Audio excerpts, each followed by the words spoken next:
It was 2 a.m. when I woke, throat dry and heart tingling in that awful, telltale way. In the morning, Lorraine would shake her head again and check my pulse with that expression I've come to hate, the clinical pity of a nurse too used to hopeless cases. I sat up slowly, joints groaning in protest. This 71-year-old body betrays me more each day. That's why I'm here now, living in my daughter's house in the small back room that used to be Floyd's office. The ghost of tobacco lingers in the walls, no matter how many times they painted over it. On nights like this, when the air is thick and still, I can smell it as clear as ever. The house was silent. Only the steady tick of the kitchen clock and the hum of the fridge reminded me I wasn't already dead. I groped for my slippers, the cheap pair the grandkids gave me last Christmas. Solace already peeling. They're just slippers, Grandpa. What do you want? Derek had said, shrugging. Lorraine had shot me a look that warned. Don't you dare hurt a child's feelings. A child? Derek's already taller than me and steals cigarettes from Floyd's jacket like no one notices. 11-year-old. Paige spends hours in front of the mirror smearing on Loren's makeup. Neither of them sees me. I'm just the old ghost who eats dinner at their table and sleeps down the hall. I cracked open the door, careful not to make it creak. This house never felt like home. My real home, the one I left after the heart attack, still stands on the other side of town. Every floorboard there knew my step. Here, I'm an unwelcome guest, no matter what Lorraine says. Daddy, you can't live alone anymore, she'd said after the attack, all firm care and cold eyes. You need watching. And I'm a nurse. I can look after you. Watching. That's what she really meant. Watching like a prison guard. Checking my meds, my food, my every move.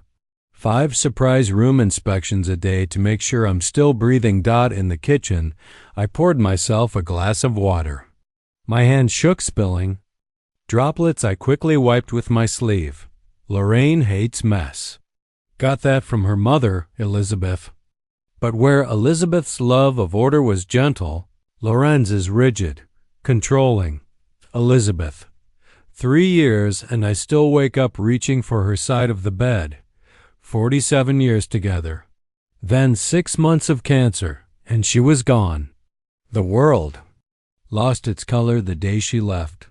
I had just set down my glass when I heard voices, low, muffled, coming from the living room. A sliver of light leaked beneath the door. I froze. Floyd sometimes stayed up drinking on weekends, but tonight was Wednesday. And Loren's voice was there too. We're not going to last much longer like this, Floyd was saying, his voice tight with frustration. Another letter from the bank came today. 2 more missed payments and it starts. I know, Lorraine said, sounding exhausted. But what are you suggesting? I'm already working double shifts. Your father's house is the answer, Floyd said. His voice made my skin crawl. It's empty. We're drowning in debt, and that place is just sitting there. We've talked about this, Lorraine replied. Dad would never agree. To sell. It's all he has left. He'd agree if he wasn't such a stubborn old man. Lori, we do everything for him. He eats our food, takes up a room. What do we get in return? His pathetic pension? The words hit like a punch. So that's what I am to them, a burden, a drain. I'd offered to pay rent. Lorraine refused. It's insulting, she said. Now I understand why. They were taking the money anyway. What do you want me to do? Lorraine asked, her voice sharp. Put him out? Let him rot somewhere else? There was a pause. No. Baby, Floyd said, quieter. I mean, get rid of him. The glass trembled in my hand. What are you talking about? Lorraine whispered, but her voice held no shock. Just weariness. Listen, Floyd went on. Your dad's heart is shot. 1 good attack and that's it. Natural death. No questions. You said yourself he lives on pills. You're a nurse. You. Know what to use. Something quiet. Quick. He dies in his sleep. You're insane, Lorraine said. That's my father. The father who barely looked at you growing up? Missed your graduation? Fought with your friends at our wedding? My chest tightened. The regrets came rushing back. I hadn't been a perfect father, but I tried. Especially after Elizabeth died. But maybe it was too late. That doesn't matter, Lorraine said, her voice trembling. What you're suggesting is murder. Not if no one knows. Silence. You have access to drugs, Floyd pressed. You know what will trigger a heart attack without a trace. Give him a little extra in his meds. Wait until night. Call it in when it's too late. Silence again. Long. Cold. I can't. She finally said, but her voice was cracking, folding, and losing the house is better? Letting the kids go homeless? Floyd's voice grew soft, persuasive. He's dying anyway, Lori. We just move the clock forward. If only he'd just agreed to sell the house, Lorraine whispered. He clings to it like Mom's still there. That place is falling apart. It's worth enough to clear our debts. We could start fresh. Another silence. How? She. Terror surged through me. You know the meds, Floyd said. Something like dioxin. A high enough dose causes cardiac arrest. His doctor won't even question it. I could do it in the evening dose, Lorraine added. Her voice was detached, almost clinical. Too high to survive. He'd be gone before morning. That's when the glass slipped from my hand and hit the floor with a dull clunk dot. The voices stopped. What was that? Floyd asked. Dad must have gotten up, Lorraine said. I'll check. Panic hit me like a flood. If they knew I'd heard, they wouldn't wait. They'd do it tonight. I scrambled back to my room, adrenaline dulling the pain in my joints. My heart thundered, threatening to betray me at the worst possible moment. Dad? Lorraine called softly. You awake? I locked the door and backed against it, chest heaving. What do I do? Call the police? Tell them my daughter wants to kill me? They'd think I was senile. Dad? She knocked again. Are you okay? I forced my voice steady. Yeah, just went to the bathroom, going back to bed. Did you? Take your evening meds? Yeah, I lied. Good night, Lorraine. Good night, Dad. I heard her footsteps fade. Only then did I let myself slide to the floor. They were going to kill me. My own daughter. The girl I raised for a house, for money. I looked around the room. No time to think. In the morning, they'd see it in my face. I've never been good at hiding emotion. Lorraine would know. And then they'd act it had to be tonight.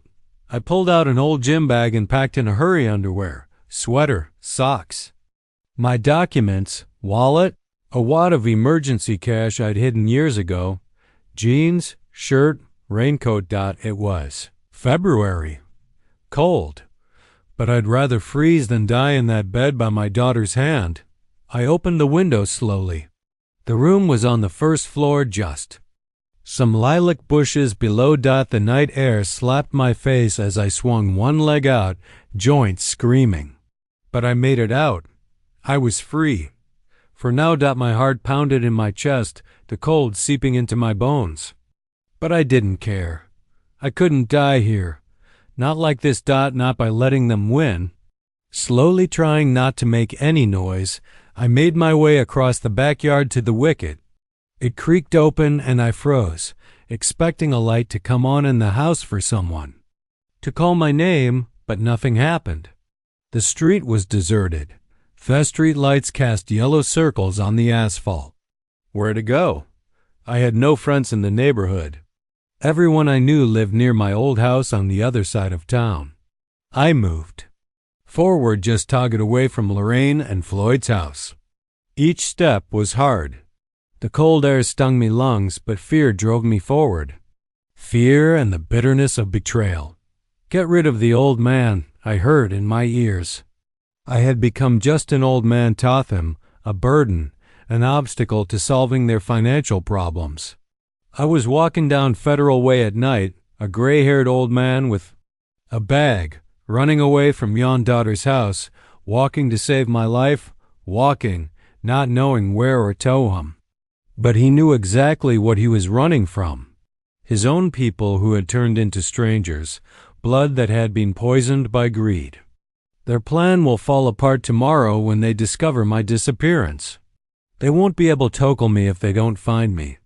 And I'll make sure they never find me, even if I have to start a new life at 71. Somewhere in the back of my mind, I hoped this was a nightmare. That I'd wake up in my bed in the morning and Lorraine would bring me oatmeal and pills as usual. But the cold wind hitting my face said otherwise. This was reality, a terrible, cruel reality in which my own daughter wanted me dead. The cold crept under my old cloak with every step. The February night at Federal Way was merciless to the elderly fugitive. I walked, clutching my Wernjim bag in my hand, and every breath I took hurt in my chest. Strange how quickly life changes. 3 hours ago, I was asleep in my bed, and now I was wandering the deserted streets, fleeing from my own children. My heart was working at its limit. Too fast for someone with my diagnosis, too dangerous. I stopped under a streetlight trying to catch my breath. With trembling fingers, I unzipped my bag and pulled out a small plastic box of pills. Lorraine always insisted I carry them with me just in case, Dad. Now that precaution was saving my life. I swallowed the nitroglycerin, leaning against the pole. The cold metal burned even through the fabric of my cloak. My legs with aching joints and swelling that had failed me constantly in recent years now protested with every step. The shortness of breath was getting worse. I wasn't ready for a marathon like this. Federal Way was asleep. Rare cars drove by oblivious to the elderly man standing alone under a street light. Who cares about other people's problems? People don't notice old people. We become invisible somewhere after 60, especially to young people, who look right through us as if we were already ghosts. When my heartbeat calmed down a bit, I continued on my way. I needed to get to the other end of town where my old house was and where G Tower, my former neighbor, lived. The only person I could turn to at this hour. The buses were out off service at this hour. Cabs. I had money in an envelope, but calling a cab meant leaving a trail. If Lorraine and Floyd started looking for me, they could easily check out the cab services. No, I'd better walk at least part of the way. Then maybe I could hitch a ride or wait for the first buses of the morning. I walked slowly through the sleeping city, and each block became more and more difficult. My feet were numb from the cold, and my fingers could barely feel the handle of my bag. My breath came out in clouds of vapor in the frosty air. If Elizabeth could see Menno, what would she say? She'd probably scold me for being reckless, and then she'd take my hand and walk beside me as she always did. At the crossroads I stopped, trying to get my bearings. When I was young, I knew this. Town like the back of my hand. A lot had changed now. There were new neighborhoods, old buildings giving way to modern complexes. The city grew and changed, and I stayed the same. Obsolete, unnecessary. Suddenly, I felt dizzy. I staggered and grabbed the nearest support, a mailbox it turned out.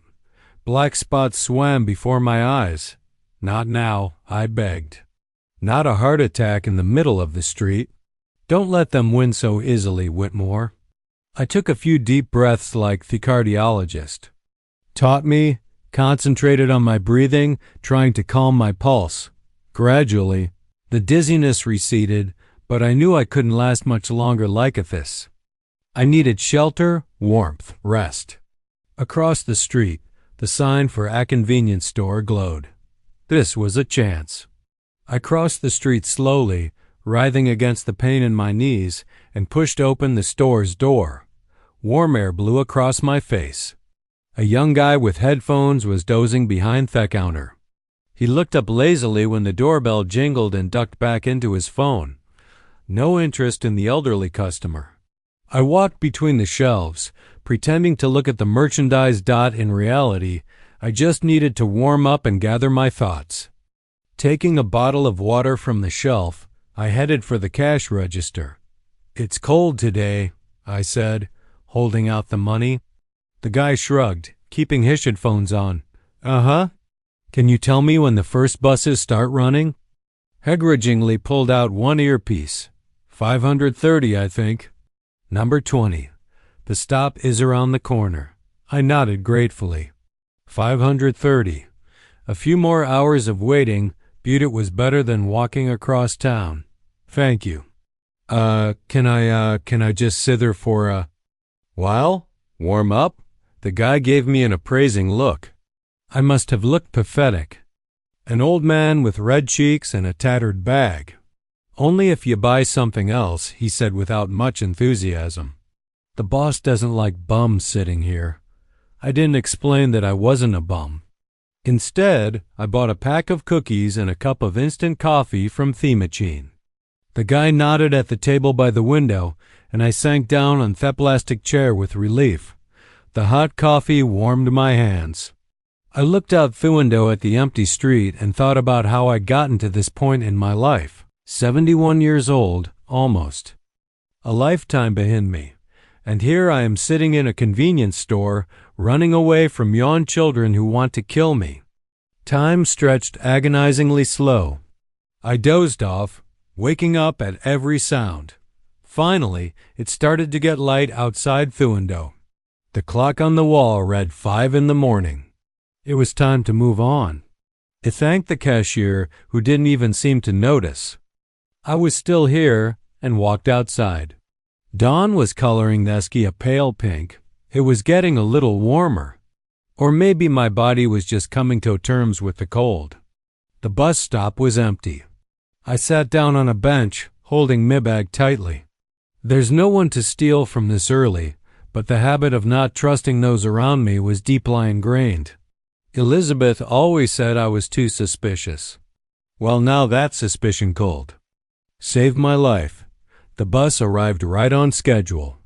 The driver, a tired, middle-aged man, gave me an indifferent look as I held out the money for my ticket. I was just another early passenger to him, invisible.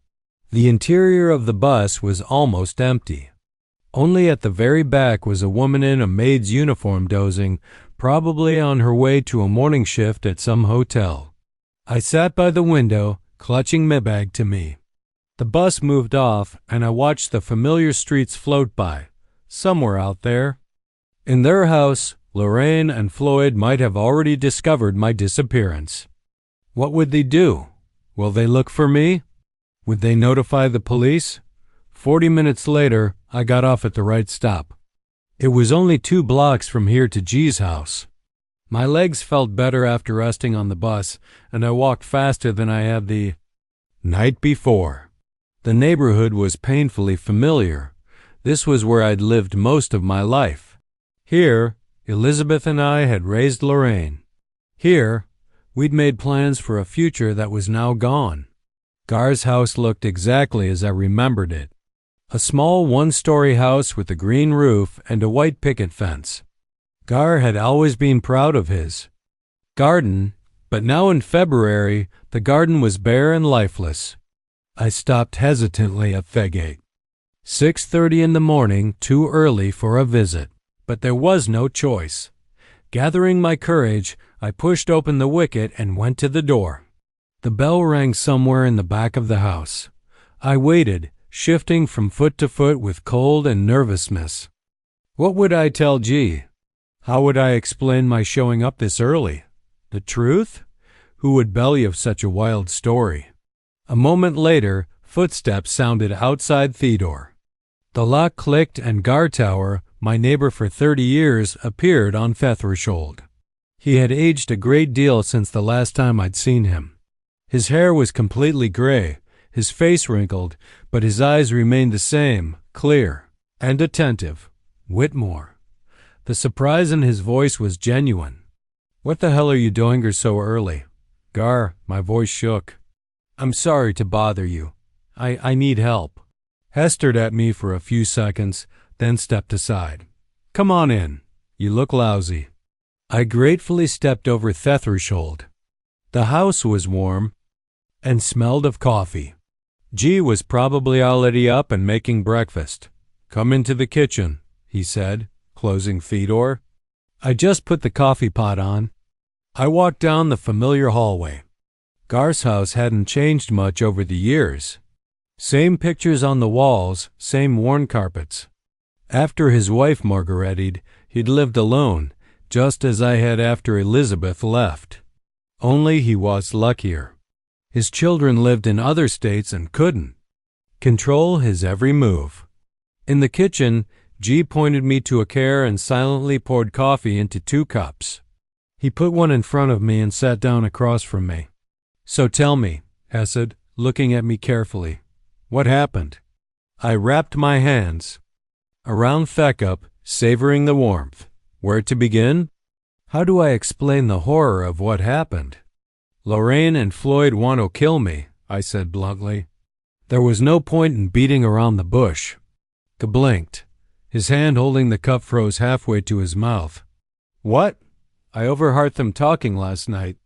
They're planning to put something in my medication, something that'll give me a heart attack. They want to sell my house to pay off my loans." G set the cup down slowly. His face reflected concern, but not shock, more like doubt. "Whitmore, are you sure you've got this right? Are you dreaming?" "No," I shook my head. "You heard them with my own ears. Floyd said, we've got to get rid of the old man. And Lorraine, my own daughter," she agreed. "Said she could get some drug at the hospital." G rubbed his chin. I could see he didn't believe me. And who would? Thestry sounded like the ramblings of a paranoid person. "Listen," he began cautiously. "I know it's been hard for you since Elizabeth died. And moving in with Lorraine, it's a big change. Sometimes. In situations like this, we feel I don't." I raised my voice and my heart immediately resonated with a sharp pain. "Damn it, G, I'm not out of my mind. I heard them talking. They were discussing how to put something in my medication. Lorraine said, Dachshund, she's a nurse. She knows how to make it look natural." G raised his hands in a conciliatory gesture.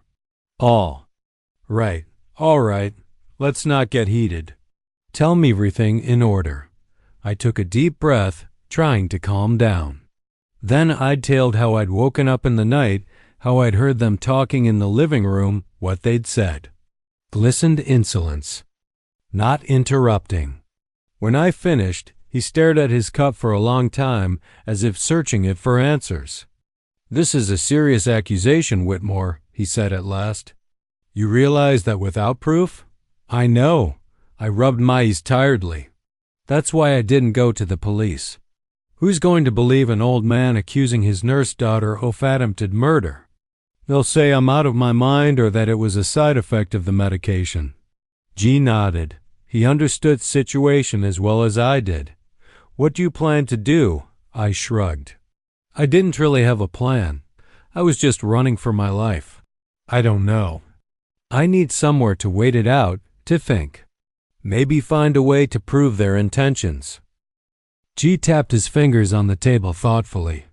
"You could stay here for a few days," Hess said finally. "I have a guest room. But then we'll have to decide something." "If what you say is true, it's true." G, I looked him straight in the eye. "I swearin'." "My life." He sighed. "Good. I believe you. Or at least I'm trying to believe you, but we need proof if you're going to do anything about it." "What kind of proof?" I spread my hands. "Record their conversation. Make them confess." "I don't know," G answered honestly. "But we'll figure something out. In the meantime, you should get some rest. You look exhausted." He was right. The fatigue was weighing down on me. The night without sleep, the stress, the physical exertion, it was all too much for my old heart. G showed me to the guest room. It was small but cozy. The bed was made up with fresh linens, and there was a glass of water on the knitstand. "Rest," G said, leaving me alone. "We'll talk later." I sat down on the bed, suddenly feeling the weight of what had happened. My daughter wanted me dead. How had it come to this? Where had I made a mistake in raising her? Or was it Floyd who was manipulating her? Thoughts swirled around in my head, giving me no rest. But fatigue took its toll, and I lay down without undressing. The last thing I thought about before falling asleep was, would they find Mahiri? And what would happen if they did? I woke up to the sound of the television. It was dark in the room. The curtains were drawn, but I could tell by the streak of light under the door that it was daytime. The clock on the nightstand read 2 o'clock in the afternoon.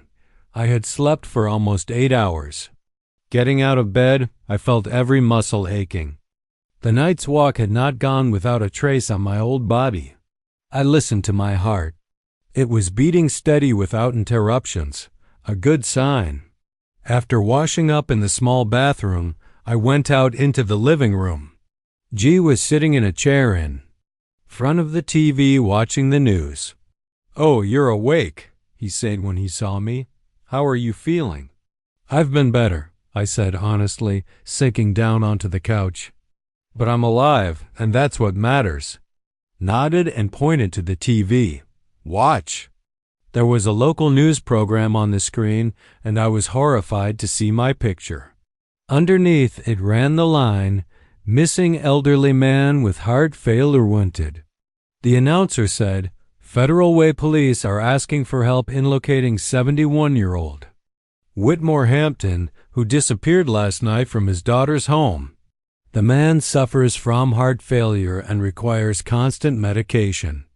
Relatives fear he may have become lost due to age-related dementia." "Dementia?" I gasped in indignation. "I don't have dementia." Quiet. G turned up the volume. Lorraine appeared on the screen. She looked worried, her eyes red with tears. An actress. A bloody actress. "Daddy, if you see this, please call us or go to the police," she said in a trembling voice. "We're all very worried. You need to take your medication. You know how important that is?" Floyd stood beside her, placing a hand on her shoulder in a gesture of support. His face expressed concern, but his eyes were cold and calculating. "Mr. Hampton recently suffered a microstroke," he added for the reporters. "Doctors have warned of possible memory and orientation problems. We just want him to come home safely." Microstroke? I nearly choked with indignation. That's a lie. I've never had a stroke. G turned off the TV and turned to me. "They're making history, Whitmore. If they find you, it'll look like you really are suffering from dementia and ran away from home in a state of confusion." I leaned back on the couch, stunned. They'd thought of everything. If I showed up and told them about my suspicions, who would believe me? Emmanuel, according to his family, is suffering from dementia after a microstroke. They're turning me into a crazy old man, I whispered, so no one will believe my words. G nodded grimly, and they do it quite skillfully. "Lauren's a nurse, and her word carries weight. If she says you've got dementia, people will believe her over me." I finished his thought. "Gee, what do I do?" He rubbed his chin thoughtfully. "We need proof, Whitmore. Irrefutable proof of their intentions. Without it, you're really going to look like a paranoid old man. But how? How can I prove something I overheard by accident?" G didn't have a time to answer. The doorbell rang and we both flinched. A lightning bolt of fear struck me. Had they already found me? "Sit tight," G whispered, rising. "I'll see what it is." He went out into the hallway and I froze on the couch listening. My heart was pounding like crazy again. If it's the police, if it's Lorraine and Floyd. I heard the front door open, Thieneman's voice unfamiliar. G answered quietly, but I couldn't make out the words. A moment later, the door closed and G came back into the living room holding a piece of paper. "Police," he said, handing it to me. "They're reputting out and a PB on you. They want to know if I've seen you." I took it. Myon face was staring back at me. It was the same picture as on the news. At Thebatom, a police phone number and the words, "Suffering from heart failure and dementia in need of medical attention." "What did you tell them?" I asked, feeling my insides grow cold. "That I hadn't seen you, of course." G sat down next to me, "But they're going around the neighborhood. Sooner or later, they might come back with a search warrant, especially if Lorraine remembers that we were neighbors." I clutched the sheet in my hand, feeling desperation set in. Then I was trapped. If I go outside, I'll be recognized. If I stay here, I risk letting you down. G put his hand on my shoulder. "We'll figure something out, Whitmore, but without proof. I'm afraid no one will believe your story. Not against the word of the nurse and her husband. Not when they've already created an image of an elderly man with dementia." I nodded, realizing the bitter truth of his words.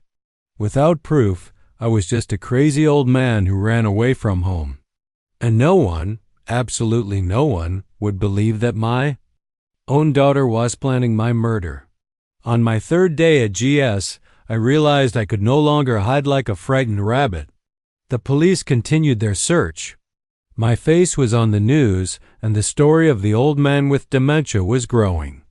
Lorraine gave interviews talking about my suppository problems, how I sometimes didn't recognize my grandchildren, my unfounded suspicions. She seemed so genuinely concerned that I began to question my own sanity. "I have to get back to my house," I told G at breakfast, pushing my plate of oatmeal away with determination. G raised his eyebrows, not letting go of the coffee cup. "Are you out of your mind?" "They're probably watching your house, the first place they'll look." "I don't think so." I shook my head. "Lorraine thinks I'm too weak to get there on my own. She thinks I've either found shelter with some random dogooderer I didn't finish, but we both knew, or already dead of a heart attack in Annalee somewhere. Still, the risk is too great." G was adamant. "What were you looking for?" "IDs," I answered. "The house, the bank account, and some personal items.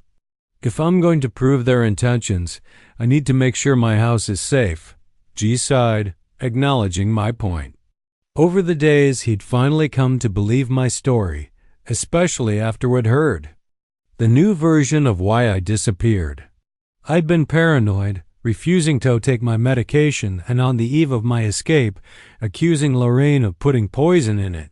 "Maybe we should see a lawyer," G suggested. "Tell him your story. Show him the deed to the house. Without proof, a lawyer won't help." I shook my head. "We need to find something concrete first. A recording of their conversation evidence." Gar rubbed his chin thoughtfully. "Could there be security cameras in your house? Or maybe at your neighbor's?" I shook my head. "No, I've never installed any. And neighbors? I doubt their cameras are pointed at my house." We were silent for a moment, considering our options.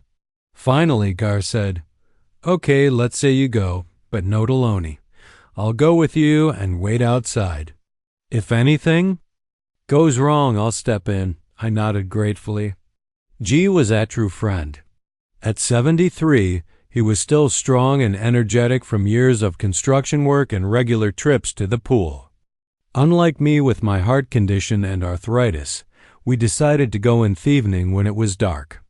Less chance of anyone recognizing me.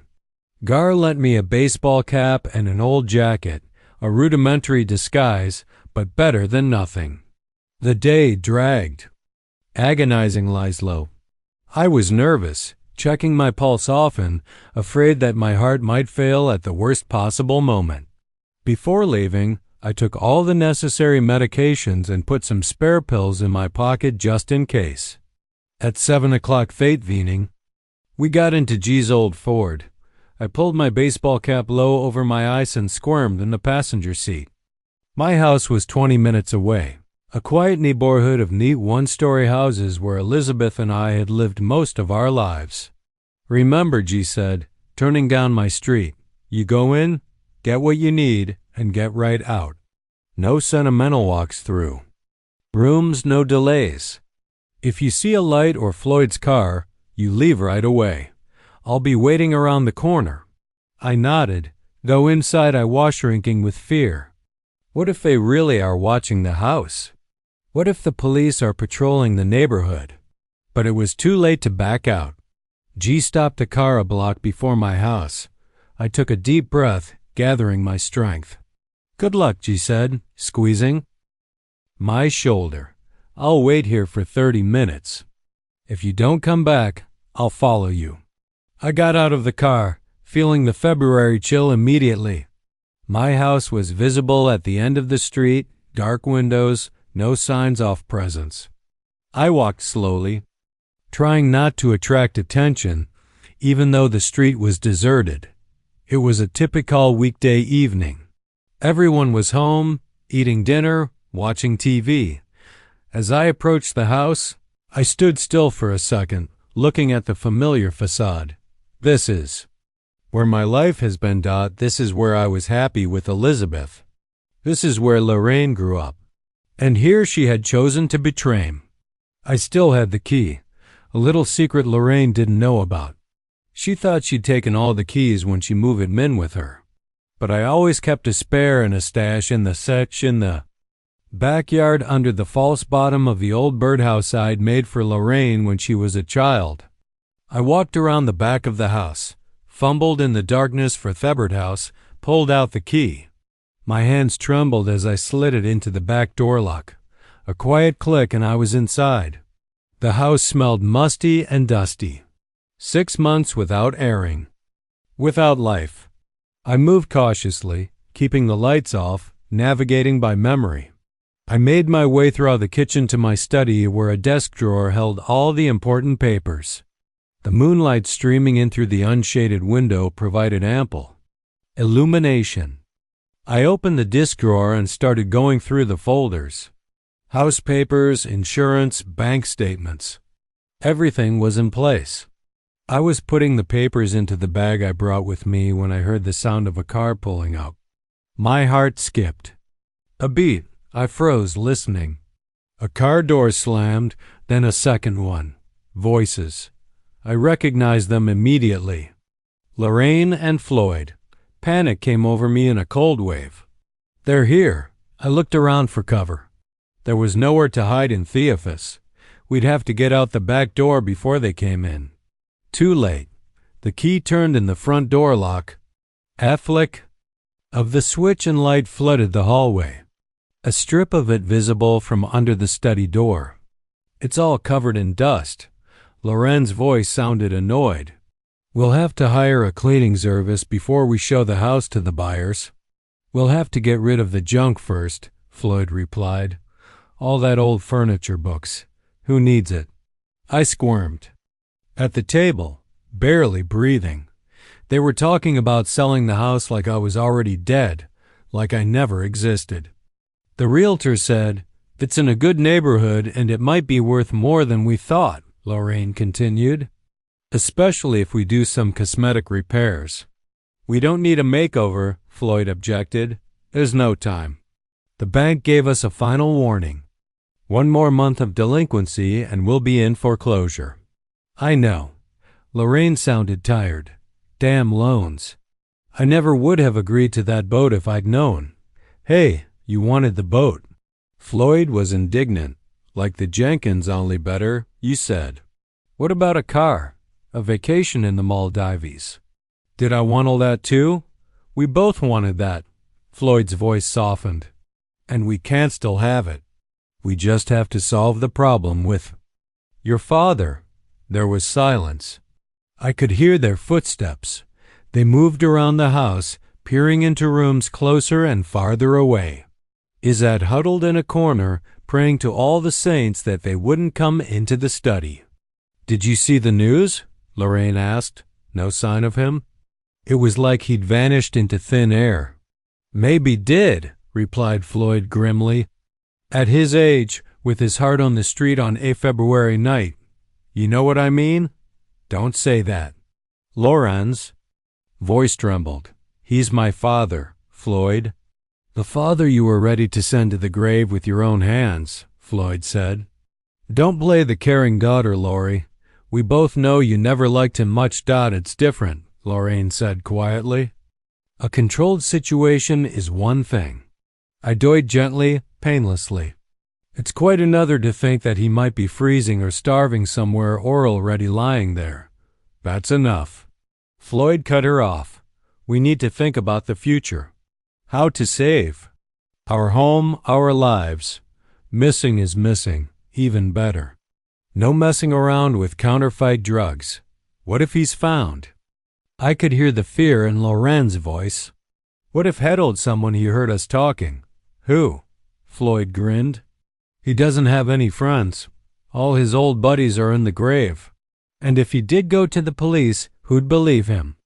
A nurse, 20 years of experience, a model, a caring daughter versus a dementia-ridden old man out of his mind. He doesn't have dementia, Lorraine said quietly. The police don't know that. Floyd's voice sounded smug. And neither do the doctors.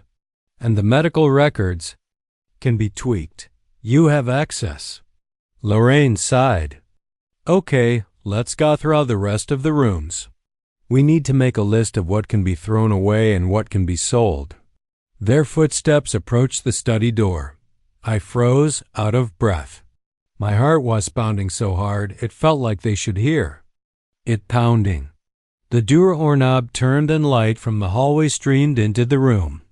I huddled in the corner behind the desk, praying to all gods that they wouldn't see me. There's a lot of paperwork here, Lorraine said, turning on the office light. I'll have to sort through it all. That's some other time, Floyd replied. It's getting late. Let's finish looking around and go home. I have a 6 a.m. flight tomorrow. Okay. Lorraine turned off the light and closed the door. I exhaled, feeling cold sweat running down my forehead. They hadn't noticed the open desk. Drawer hadn't noticed me in the corner, too superficial an inspection, just estimating the amount of work to be done in the future. Their voices began to drift away.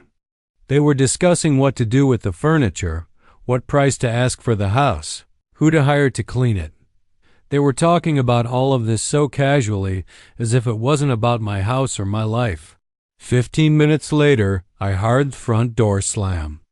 Then the sound of a car pulling away. Only then did I allow myself to stand up, stretching my stiff legs. I was lucky, incredibly lucky, but he knew it wouldn't happen again. Next time, they might do a more thorough search of the house or worse. Start moving things out. I had to act fast. I finished gathering my papers, added some photos of Elizabeth, our marriage certificate, her last letter to me to my bag. Personal items I didn't want to leave to Lorraine and Floyd. As I was about to leave, I noticed an old electronics box on the shelf. I opened it out of curiosity. Inside was a tape recorder I'd used years ago to record my notes, compact with cassettes. An antique by today's standards, but probably still working. I picked up the recorder, checked the batteries. The device came to life, the red recording light, flashing as the button was pressed. It works. There were spare tapes in the box, too. The idea came suddenly. If I could record them talking about their murder plans, if I can get a confession on tape, that would be proof. Irrefutable proof of their intentions. I put the tape recorder and the tapes in me bag. I don't know exactly how I'll use it, but the very possibility of recording their words gave me hope, a small chance against their lies and manipulations. Before leaving, I took one more look around the house, probably for the last time. Every room held memories. The bedroom where Elizabeth and I slept.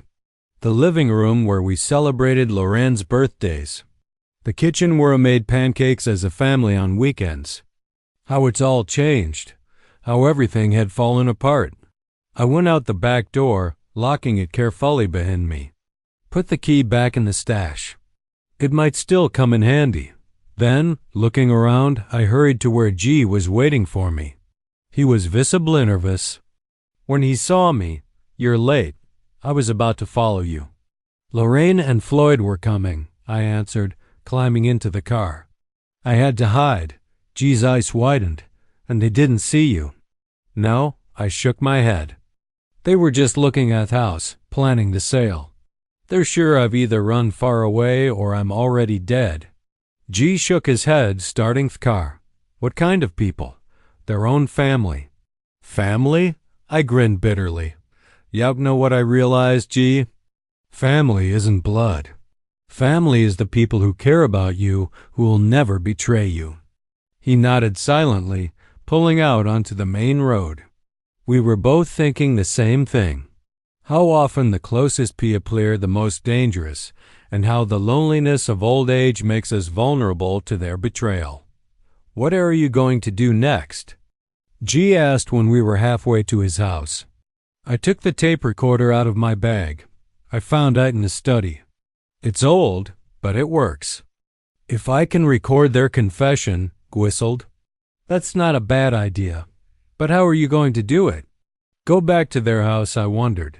The plan was risky, almost insane. But I couldn't see any other way. "Yes," I said at last, "I'd go home. I'll pretend I've lost my memory, that I don't remember how or why I left. They'll believe it. It fits their story about my dementia." "It's too dangerous," G objected.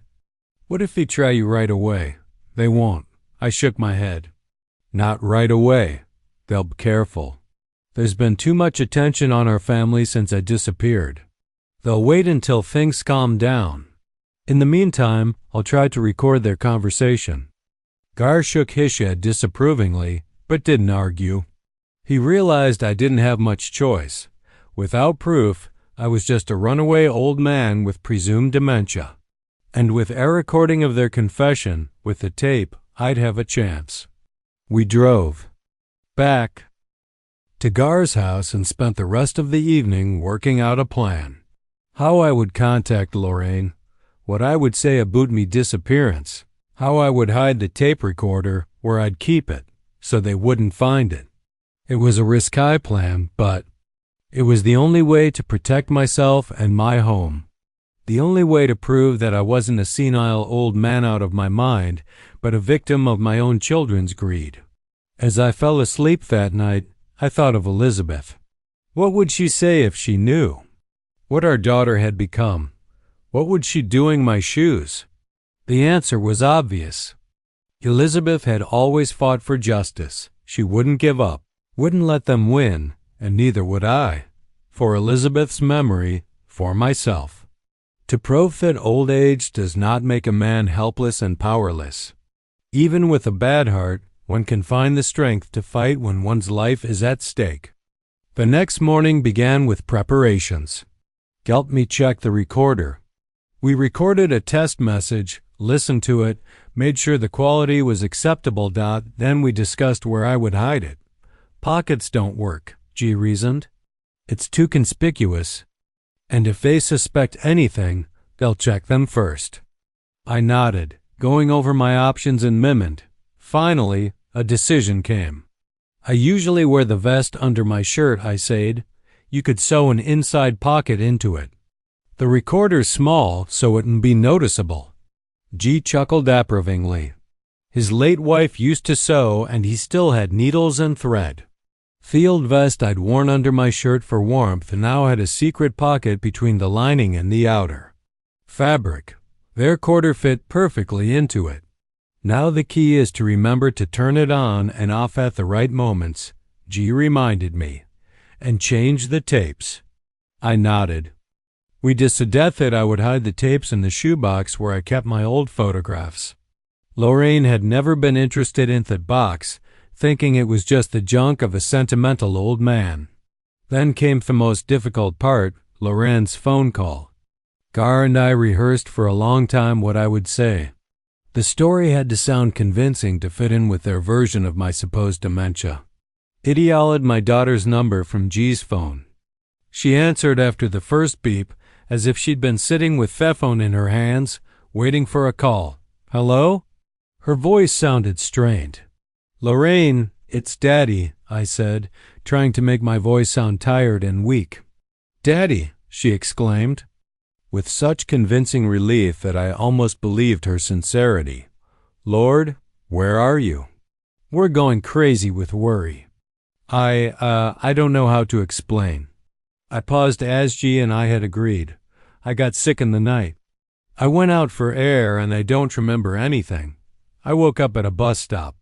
Some woman helped me, took me to her house, Daddy. Loren's voice had a hint of professional nurse's concern in it. Did you have an episode? A microstroke, maybe? Do you remember who you were? Where you live? Of course I remember. I tried to add irritation to my voice. I'm not out of my mind, Lorraine. It's just I don't know what came over me. I felt like I had to run, that I was in danger. It's called a paranoid episode, Dad. Her voice became soft, soothing. It happens in the elderly. The doctor had warned of possible complications. I swallowed the angry reply. She lied so easily, so skillfully weaved her lies into the conversation that an outsider would never have suspected deception. You're reprobably right, I replied humbly. I want to go home, Lorraine. I'm tired. Of course, Daddy. Her voice warmed with relief. Tell me where you are now, and Floyd and I will come and get you right away. No, I tried to keep my voice firm. I'll get there myself. I need to get my head together. I'll be there for dinner. But Dad, please, Lorraine, I added a pleading note to my voice. I need to do this on me own to prove to myself that I can still do something. A pause. I could almost see her weighing her options. Going after meant getting me back under control faster, but refusing could look suspicious. What caring daughter wouldn't rush right after her missing father? Okay, she finally said, but be careful and call me if you don't feel well. Promise. Promise. I tried to make my voice sound grateful. Thank you, Lorraine. After the call, G looked at me anxiously. Are you sure you're up to this? It's a dangerous game, Whitmore. I have no choice, I replied, taking off me vest to check the fit of the recorder. Without proof, no one will believe me. I have to get a recording off their conversation. G sighed, but didn't argue. Instead, he handed me a small cell phone, an old cot he hardly ever used. Call me anytime, he said. And if I don't hear from you in 3 days, I'll go to the police. I nodded, tucking Phephone into my pants pocket. We agreed that we'd keep in touch whenever I left the house, for example, to get the mail or the newspaper. Lorraine couldn't know about our contact. After lunch, Gar drove me to a bus stop not far from Lorraine's house. We agreed that I would get there on my own. It would look more believable that way. Be careful, G said, shaking my hand firmly. And remember, if you feel threatened, leave now. The house and the money aren't worth your life. I nodded, though deep down I knew it wasn't about the house or the money anymore. It was about justice. It was about not letting them win, not letting them turn me into an unwilling victim. The drive to Lorraine's house took about 20 minutes. With each step, the anxiety grew. What if they suspected something? What if they decided to act faster than I thought? Before turning onto their street, I stopped, took a deep breath, and turned on my voice recorder. The first entry is my return. There's no telling what they'll say when they see me. The front door opened barely as I rang the bell. Lorraine was standing on threshold, and her face reflected a whole range of emotions. Relief, concern, and something else. Disappointment. Daddy. She hugged me with such convincing joy that an outsider would have been moved to tears. Thank God you're back. We were so worried. I hugged her back, feeling my whole body tense up. This Woman, who was no cradling me in her arms, had discussed ways to kill me only a week ago. I'm sorry for making you worry, he mumbled as I walked into the house. Floyd sat in the living room, rising at me appearance. His smile didn't reach his eyes. Welcome back, Whitmore, I said, shaking my hand. You look tired. Tough week, huh? I nodded, feigning embarrassment. I don't remember everything, to be honest. It's all a blur. Lorraine and Floyd exchanged quick glances. I could almost see the plan forming in their heads to support the memory lapse theory to use it. It's okay, Dad, Lorraine said softly, settling me into the chair. The important thing is that you're safe and sound. Are you hungry? I'll heat up dinner. A little, I answered, trying to look weak and confused. And I need to take my medicine. Yeah, I think you've missed a few appointments. Of course, Lorraine nodded with professional concern. I'll get everything right away. You need to get your regimen back on track. It's very important for your heart. She left Fourth Kitchen and Floyd sat across from me, studying my face. You scared us, old man, he said with feigned cordiality. Lorraine almost went crazy with worry. We even went to the police. Yes, I saw the news, I replied cautiously. I'm sorry to bother you. Floyd leaned closer. You really don't remember why you left? There was something akin to suspicion in his voice. I lowered my eyes as if trying to remember. Vaguely, I felt like I was in danger, that I should run. It must have been a nightmare, and I wasn't fully awake. Floyd leaned back on the couch, visibly relaxed. It happens, he nodded. Especially at your age. Thank God it was all right. Where have you been all this time? I told a prepared story about a kind woman who found me at the bus stop and took me in. About how my memory was slowly coming back. Abitho, I decided to return home when I saw the news of my disappearance. Lorraine returned with a tray containing a bowl of soup and a glass of water. Next to it were my pills neatly organized into small plastic containers. Here, Dad, she said, setting the tray on the table next to me. Eat and take your medicine. You need to regain your strength. I looked at the pills with an internal shudder. What if she'd already put something in them? What if she'd decided to act now? Thank you, I mumbled, taking the spoon. You're very thoughtful. Lorraine smiled with the professional warmth of a nurse. I called Dr. Mitchell, she said. He wants to examine you tomorrow. Make sure everything's okay. I nodded, slowly eating my soup. I didn't touch the pills yet, thinking about what to do. Throw them away. Substitute. Take them at the risk of my life. I think I'll take them after I eat, I said. I'd like to take them after I eat, I said, so I wouldn't feel heavy in my stomach. Lorraine nodded, apparently not suspecting a trick. Sure, Daddy. Just don't forget, okay? After dinner, I said I wanted to rest. Lorraine walked me to my room, carefully adjusted my pillow, pulled the curtains. Rest, Daddy, she said, kissing my forehead. I'm so glad you're back. When she left, I quietly turned off the recorder. The first recording was done. Nothing particularly incriminating, but it's a start. The important thing is that they seem to believe my story about the memory lapse. I discreetly threw the pills down the toilet when I went to the bathroom. It wasn't worth the risk.